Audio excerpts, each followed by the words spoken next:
Hello दोस्तों, मैं हूं प्रांजल। सभी का स्वागत करता हूं क्रिप्टो वेल के बिल्कुल फ्रेश वीडियो के अंदर। तो लास्ट टाइम हम लोग बिटकॉइन के बारे में बात कर रहे थे और मैंने आपको बताया था कि बिटकॉइन एक फॉलिंग वेज के अंदर है जिसमें अभी भी मार्केट अटका हुआ और कहीं ना कहीं मार्केट अपने ही दो लेवल्स यानी कि एक साइडवेज के अंदर यहाँ पे बहुत ज़्यादा घूम रहा है। अगर नीचे की बात करें तो 40,700 एक ऐसा लेवल है मार्केट के लिए जो इंपॉर्टेंट है। ये ब्रेक होता है तो मार्केट कहीं ना कहीं 36,600 को टेस्ट कर सकता है। एंड अपर अगर मार्केट को जाना है या फिर ब्रेक करना है तो सबसे पहले तो ये जो ट्रेंड लाइन है और इसके साथ अगर रेजिस्टेंस की बात करें तो 44,700 का रेजिस्टेंस वहाँ पे देखने के लिए मिल जाता है। तो फिलहाल में मार्केट साइडवेज में, अगर आप साइडवेज के मोमेंटम को कैच करना चाहते हैं तो वेल एंड गुड, लेकिन अगर आप थोड़ा स्विंग का वेट कर रहे हैं तो मेरे हिसाब से दो लेवल्स को आप थोड़ा नज़र में रखिए। जब भी इनमें से किसी भी एक लेवल का ब्रेकआउट होता है आप उसके अकॉर्डिंग टारगेट ले सकते हैं। बेसिकली मार्केट बुलिश ही दिख रहा है क्योंकि अगर ये इस हिसाब से देखें तो एक बुल फ्लैग की तरह हमें देखने को मिल रहा है जो कि अगर ब्रेक होता है तो मार्केट को 60,000 तक यहाँ पे पहुंचाने की कैपेसिटी रखता है। लेकिन जब तक मार्केट आपका 44,700 को ब्रेक नहीं करता तब तक यहाँ पे चीज़ें कह पाना थोड़ा सा मुश्किल है, और करता भी तो उसके बाद हमारे पास 53,000 का जो लेवल है वो एज अ इंपॉर्टेंट रेजिस्टेंस यहाँ पे रहने वाला है।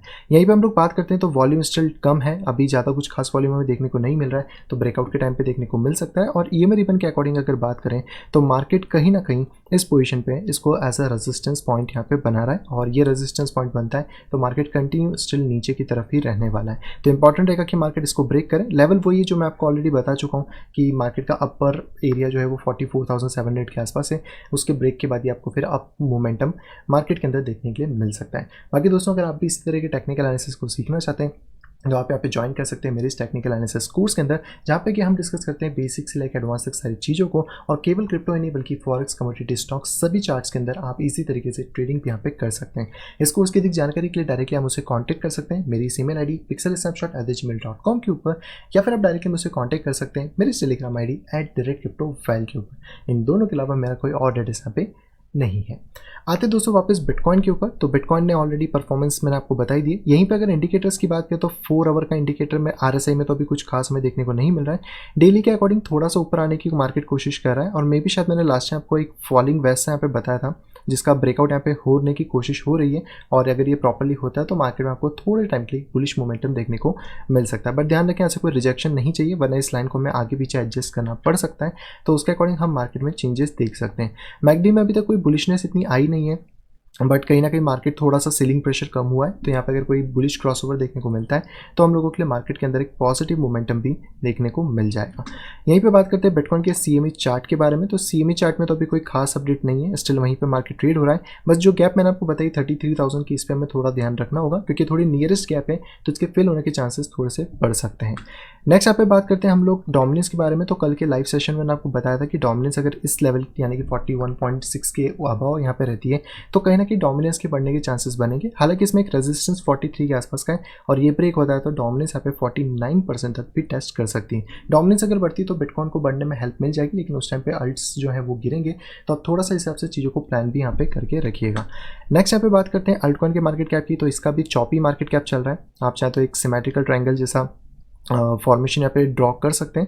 हालांकि इतना परफेक्ट नहीं होगा, बट इसका भी ब्रेकआउट अब में मिल पाता है तो ऑब्वियसली ऊपर 15% हमारा एक लेवल होगा। 15% को अगर ब्रेक करता है तो मार्केट 17.2 को टेस्ट कर सकता है, नहीं तो फिर मार्केट कहीं ना कहीं नीचे 13.3 को टेस्ट करने आएगा। और ये लेवल से अगर बाउंस होता है तो भी आपको अल्ट्स के अंदर एक अच्छी एंट्री मिल जाएगी, बट ये लेवल अगर ब्रेक कर जाता है तो अल्ट कहीं ना कहीं शॉर्ट टर्म के लिए सफर कर सकते हैं, और हो सकता है उस टाइम पर बिटकॉइन की डोमिनेंस हमें बढ़ती हुई मिल जाए। यहीं पर बात करते हैं इथेरियम के बारे में। तो सेम वही फॉर्मेशन है जो कि डाउन चैनल था। लास्ट टाइम मैंने आपको एक सपोर्ट बेस बताया था जहां से मार्केट ने एक अच्छा खासा बाउंस डेफिनेटली लिया है, और इसके बाद मार्केट ने 3,150 के आसपास मार्केट को हिट करने की कोशिश करी है। लेकिन अभी भी जो मार्केट है वो 3,190 या आप कह लीजिए 3,200 का जो लेवल है वो थोड़ा सा इंपॉर्टेंट है। जब भी इसका ब्रेकआउट होगा मार्केट कहीं ना कहीं 4,400 को टेस्ट फिर कर पाएगा। बट ध्यान रखिए जब तक ये रेजिस्टेंस ब्रेक नहीं होता है मार्केट स्टिल आपका 2,800 और 2,400 के दो लेवल्स को नीचे टेस्ट करने आ सकता है। यहीं पे बाकी इंडिकेटर्स ऑब्वियसली नॉर्मल सी चीज़ें तो वो आप देख ही सकते हैं, यहाँ पर कोई ज़्यादा खास मोमेंटम है नहीं है। और अगर ईएमए रिबन की बात करें तो यहाँ पर आपको स्टिल रेजिस्टेंस देखने को मिल रहा है, तो इंपॉर्टेंट है कि मार्केट 3,200 के ऊपर क्लोजिंग्स कैसे भी करके यहाँ पे प्रोवाइड करा है। इसके साथ बात करते हैं इथेरियम के सीएमई चार्ट की, तो यहाँ पर एक छोटी सी गैप हम लोगों को फिल होते हुए बनी है ये वाली, तो इसके चांसेस थोड़े हैवी हैं। तो अगर आप भी, जैसे मैंने आपको बताया कि मार्केट नीचे $2800 को एक बार टेस्ट कर सकता है, तो इस चीज़ का ध्यान रखें। अगर ये चीज़ टेस्ट होती है तो मार्केट इस वाली गैप को जल्दी फिल कर लेगा। उसके बाद फिर अप या डाउन की जो डिसीजंस हैं वो हम आगे के जो लेवल्स हैं उनके अकॉर्डिंग यहाँ पे ले सकते हैं। नेक्स्ट यहाँ पे बात करते हैं लाइटकॉइन के बारे में। लाइटकॉइन में अभी कोई खास मेजर चेंजेस नहीं हुए हैं। सपोर्ट से डेफिनेटली बार बार मार्केट बाउंस करने की कोशिश कर रहा है, बट कहीं ना कहीं मार्केट अभी भी यहाँ पे 164 के आसपास आप कह सकते हैं कि एक मेजर रेजिस्टेंस लेवल बना के बैठा है। अगर आप इसको थोड़ा डाउन भी कर देते हैं तो भी 164 के आसपास ही रहने वाला है। तो ये बहुत इंपॉर्टेंट रहेगा कि लाइटकॉइन इसको ब्रेक करे, नहीं तो स्टिल मार्केट डाउनवर्ड में है। और जिस दिन भी मार्केट आपका $145 को ब्रेक करता है, मार्केट नीचे 1117 तक के लेवल को टेस्ट करने के लिए आ सकता है। अगर आप इसमें बुलिश सिनेरियो देखना चाहते हैं तो आप वही ट्रेंड लाइन को यूज़ कर सकते हैं। जब भी ट्रेंड लाइन का कोई ब्रेकआउट मिलता है, आपको एक हेल्दी रन या हेल्दी मोमेंटम देखने के लिए मिल जाएगा। नेक्स्ट यहाँ पे बात करते हैं चेन लिंक के बारे में। लास्ट टाइम हम लोगों ने एक राइजिंग चैनल की बात करी थी, वो ऑलरेडी ब्रेक कर चुका था। मार्केट का लोएस्ट पॉइंट तो टेस्ट नहीं हुआ, लेकिन मार्केट ने अपने ही सपोर्ट से वापस बाउंस करा है। बट स्टिल मार्केट $26 को यहाँ पर आप कह सकते हैं कि एज अ रेजिस्टेंस बना के बैठा है। और यहाँ पे कहीं ना कहीं अगर आप इसको इस तरह फॉर्म करें तो यहाँ पे आपको देखने को एक बियर फ्लैग या फिर आप एक राइजिंग वेज की तरह देख सकते हैं, राइजिंग चैनल। और ये वापस से ब्रेक करता है तो मार्केट फिर से नीचे 21 या $19.6 तक ब्रेक कर सकता है। तो शॉर्ट टर्म में भी मार्केट कहीं ना कहीं बियरिश लग रहा है, और इसको अगर ब्रेक करना भी है तो इंपॉर्टेंट लेवल जो होगा वो लगभग 25.6 के आसपास होगा। ये लेवल अगर ब्रेक कर पाता है देन मार्केट आपका $29 को हिट यहाँ पे फिर कर सकता है। नेक्स्ट अब बात करते हैं बाइनेंस कॉइन के बारे में। तो बाइनेंस कॉइन पे स्टिल डाउनवर्ड की तरफ है। मे भी पॉसिबल है कि यहाँ पे एक हेड एंड शोल्डर बन जाए, ये वाला शोल्डर, ये वाला हेड और ये वाला शोल्डर, तो भी प्राइस करीबन 330 तक नीचे आ सकता है। और अगर ये हेड एंड शोल्डर बनेगा तो इसके नेकलाइन के ब्रेक के बाद टारगेट हमारा 388 के आसपास तक यहाँ पे जाने वाला है। अभी इसका कंफर्मेशन नहीं है, क्योंकि अगर प्राइस नीचे आके इसको रेजिस्ट करता है देन कहीं ना कहीं प्राइसेस नीचे $300 तक भी ड्रॉप कर सकते हैं। तो थोड़ा सा ध्यान रखिए कि जब तक मार्केट अपने पिछले हाई को या फिर पिछले लेवल्स को ब्रेक नहीं कर लेता, जैसे इस केस में भी बात करें तो इसके लिए भी एक ट्रेंड लाइन है, जब तक ये लाइन ब्रेक नहीं होती मार्केट को अपर मोमेंटम देखने के लिए बहुत मुश्किल है कि चांसेस वहाँ पे बन जाए। नेक्स्ट यहाँ पे बात करते हैं XRP के बारे में। XRP भी स्टिल यहीं पे फंसा हुआ है, और वही लाइन वाला अगर हम यहाँ पे बात करें तो उसको ब्रेक करने की कोशिश डेफिनेटली मार्केट कर रहा है। बट कहीं ना कहीं मार्केट अगर ऊपर आ भी जाता है तो $1 से लेकर $1.06 तक का इसके लिए एक हैवी रेजिस्टेंस रहने वाला है इस पॉइंट पे। तो वहाँ पे हमें मे भी पॉसिबल है कि फिर रिजेक्शन देखने के लिए मिल जाए। नेक्स्ट यहाँ पे बात करते हैं नियो के बारे में। नियो ने भी अच्छी खासी मोमेंटम दिया है, एंड यहाँ पर हमें एक बुलिश डाइवर्जेंस देखने को मिल रहा है। मे भी शायद मैंने पहले भी बात करी थी इस वाले डाइवर्जन के बारे में। तो एक बुलिश डाइवर्जन हमें इस पॉइंट पे देखने को मिल रहा है, जो कि नियो को थोड़ा सा हेल्दी बनाता है। तो 38.3 के ऊपर अगर नियो होल्ड करता है तो आप दो टारगेट्स ले सकते हो, 42 एंड 44 के आसपास में। मिड टारगेट या तो 41 या फिर आप 44 को यहाँ पे देख के चल सकते हैं। बट इस चीज़ का ध्यान रखिए कि यहाँ पर एक छोटा सा रेजिस्टेंस है 40.78 यानी कि 41 के आसपास में, और यहाँ से भी अगर मार्केट दोबारा रिजेक्ट होगा तो आपको एक शॉर्ट की एंट्री पे ही ज़्यादा ध्यान फिर यहाँ पे देना रहेगा। नेक्स्ट यहाँ पे बात करते हैं डॉट के बारे में। डॉट भी स्टिल आपका साइडवेज के अंदर चल रहा है। ये हेड एंड शोल्डर बहुत हद तक कंप्लीट होता हुआ सा लग रहा है, शोल्डर, हेड एंड शोल्डर, और इसके साथ ही मार्केट डिक्लाइन भी कर रहा है, जो कि एक बिल्कुल अच्छी खबर नहीं है इस अकॉर्डिंग अगर मार्केट देखें, क्योंकि मार्केट अगर इस लेवल के ऊपर बहुत ज़्यादा फोर्स बनाता है तो उसको नीचे की तरफ ब्रेक करना ईजी उसके लिए हो जाएगा। हालांकि हम वेट करते हैं कि मार्केट यहाँ पे होल्ड कर पाता है कि नहीं। अगर मार्केट यहाँ पे होल्ड कर पाता है तो हम लोगों को मोमेंटम शिफ्ट देखने को मिल सकता है, जो कि फिर $50 तक यहाँ पे मार्केट को ले जाएगा। और अगर शॉर्ट टर्म में कुछ भी ड्रॉप आता है तो हम अपना एक बाय ऑर्डर $19 के आसपास या $20 के आसपास लगा के चल सकते हैं, ताकि अगर बाई चांस कोई ऐसा डिप हो जहाँ से मार्केट मोमेंटम ले तो आपको इस तरीके का एक यू टर्न देखने के लिए मार्केट के अंदर भी मिल जाए। नेक्स्ट यहाँ पे बात करते हैं बिटकॉइन कैश की। अच्छा, इसमें हम लोगों ने उस दिन बुलिश डाइवर्जेंस देखे थे, हालांकि इतने प्रॉपर्ली वर्क नहीं करें और स्टिल मार्केट आपका जो है वो नीचे की तरफ ही चल रहा है, एंड करंट रेजिस्टेंस 510 के आसपास है। तो अभी आपको थोड़ा सा वेट यहाँ पे करना पड़ेगा इसके लिए। और अगर आप करेंटली नीचे के लेवल्स देखना चाहते हैं तो अभी आप नियरेस्ट लेवल 460 के आसपास का देख सकते हैं। तो मार्केट अगर इसको ब्रेक नहीं कर पाता है वापस से, आप कह सकते हैं कि $5-10 के ऊपर जाके मार्केट स्टेबल नहीं होता है, तो मार्केट कहीं ना कहीं नीचे 460 को हिट करने के लिए आ सकता है। यहाँ पे हम लोग बात करते हैं सोल के बारे में, एंड सोल ने फाइनली इस लाइन को ब्रेक करा है अप साइड में, लेकिन इतना अभी हमें खुश होने की ज़रूरत नहीं है, क्योंकि मार्केट $154 के लिए इंपॉर्टेंट लेवल यहाँ पे फॉर्म करता है। तो जिस बारे में हम लोग बात कर रहे थे कि मार्केट यहाँ पे इसको फॉर्म कर सकता है, जो कि डाउन चैनल या फिर एक डिसाइन ट्रायंगल है, बट इंपॉर्टेंट यहाँ पर अभी 154 ही रहने वाला है, क्योंकि अगर ये स्टिल रिजेक्शन हो गया तो यहाँ पर ये कैंडल ऐसा फेक आउट हो जाएगी और मार्केट को दोबारा से नीचे गिरा सकती है। तो यहाँ पर एक चीज़ का ध्यान रखिए कि जब तक $154 ब्रेकआउट नहीं होता तब तक हमें ट्रेड इतना ढंग से नहीं मिलेगा। बट एक बुलिश न्यूज़ ये भी है कि मार्केट ने यहाँ पे एक डबल बॉटम का फॉर्मेशन किया है, और अगर ये डबल बॉटम प्रॉपर्ली ब्रेक कर लेता है तो आपको एक छोटा मोटा जो ट्रेड है वो देखने को मिल जाएगा। और एज अकॉर्डिंग अगर मार्केट इसको ब्रेक कर पाता है तो आने वाले टाइम में मार्केट लगभग $180 को टेस्ट कर सकता है, और अगर ये ब्रेकआउट हो गया तो फिर आपका जो डाउन ट्रेंड है वो भी एंड होगा, और फिर आगे के लिए जो मोमेंटम है वो यहाँ पे फिर खुल सकते हैं। नेक्स्ट यहाँ पे बात करते हैं कार्डेनो के बारे में। कार्डेनो का जो राइजिंग वेज था वो ब्रेक हुआ था, बट ये राइजिंग वेज थोड़ा सा यहाँ पे बड़ा और निकल गया, जिसकी वजह से मार्केट स्टिल नीचे है। तो लगभग $2.2 के आसपास मार्केट यहाँ पे होल्ड कर रहा है, और इसके होल्डिंग की वजह से यहाँ पे जो मार्केट है वो लगभग इसी पोजीशन के आसपास एक रेजिस्टेंस क्रिएट करेगा। तो जब तक आप कह सकते हैं कि 2.25 या 2.27 के ऊपर आधा ट्रेड नहीं करता, स्टिल चांसेस है कि मार्केट नीचे की तरफ $2 या फिर $1.8 को टेस्ट करे।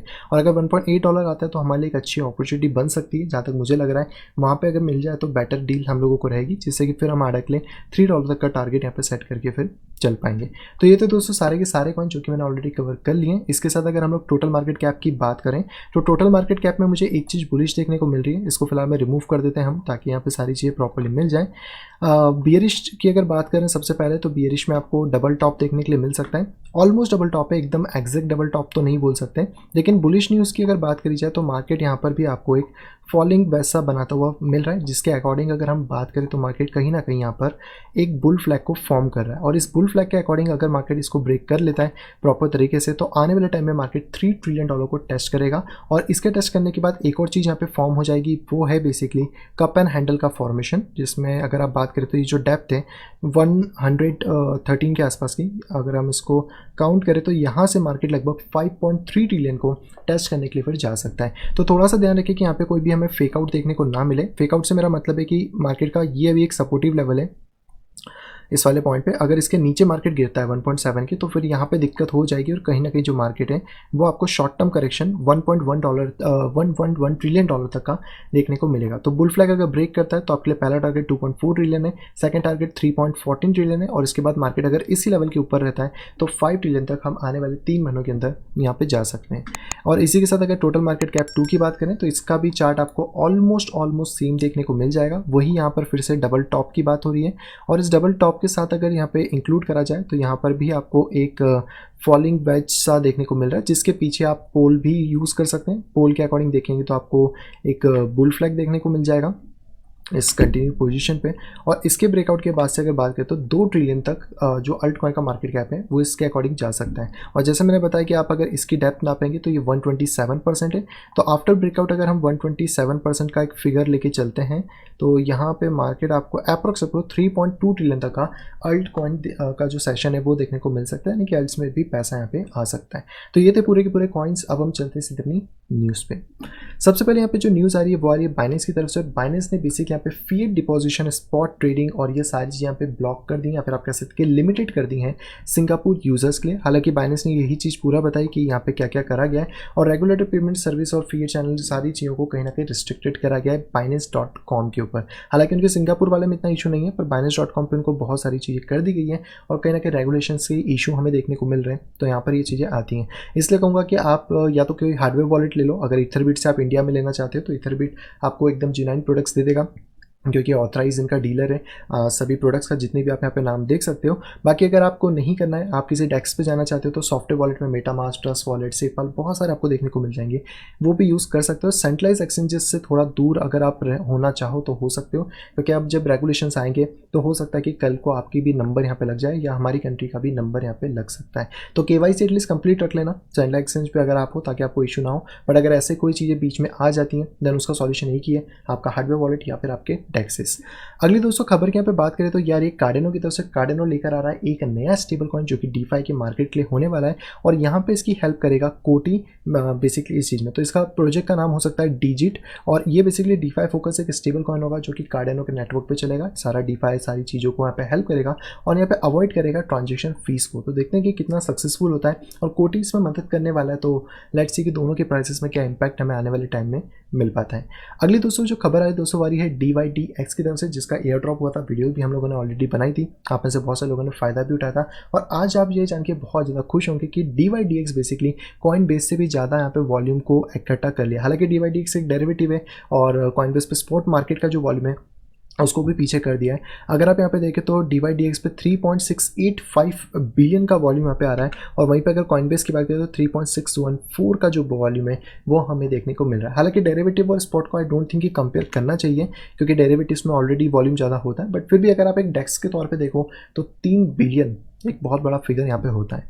अगली दोस्तों खबर आ रही है रिप्पल की तरफ से। रिप्पल के सीईओ बिल्कुल भी हार मानने को रेडी नहीं है और इस टाइम पे इन्होंने सीधे बोल दिया कि भैया एसएससी ने हमें कोई चीज़ें बताई नहीं है, कोई फ्रेमवर्क बनाया नहीं है क्रिप्टो के लिए कि वो यहाँ पे हम पे इस तरीके से लॉ सूट्स का डिस्कशन सारा कर रहे हैं। बेसिकली यही सारी चीज़ चल रही है। तो यहाँ पे जो इन्वॉल्वमेंट है उसका एसएससी रिप्पल दोनों का चल रहा है और ये केस जो है थोड़ा लंबा यहाँ पे जाने वाला है। तो आप अभी बस वेट करो, आपको ऐसी छोटी मोटी चीज़ें बस यहाँ पे देखने को मिलेंगी। बाकी तो अभी इसमें कोई ज़्यादा क्लियरिटी नहीं है और ऑब्वियसली बात है एसएससी ने अगर पहले रूल नहीं बनाए थे और आज एकदम से इम्पोज करें तो ये बात तो गलत यहाँ पे हो ही जाती है। आज की दोस्तों आखिरी खबर आ रही है रिच डैड पुअर डैड की तरफ से। इनका कहना है कि यहाँ पे जो मार्केट क्रैश है वो अगले महीने यानी कि अक्टूबर में हो सकता है और मार्केट क्रैश से मतलब है ग्लोबल मार्केट क्रैश जिसके अंदर बिटकॉइन भी इंक्लूडेड होगा और बिटकॉइन भी यहाँ पे क्रैश होगा।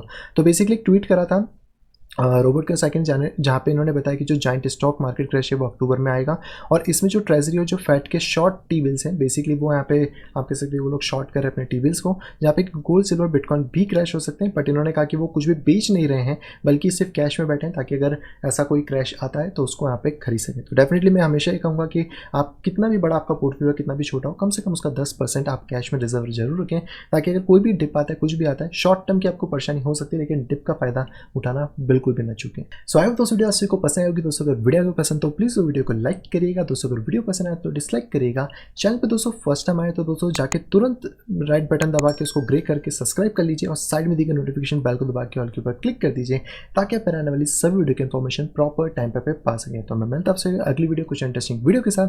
तब तक have a great day and bye bye.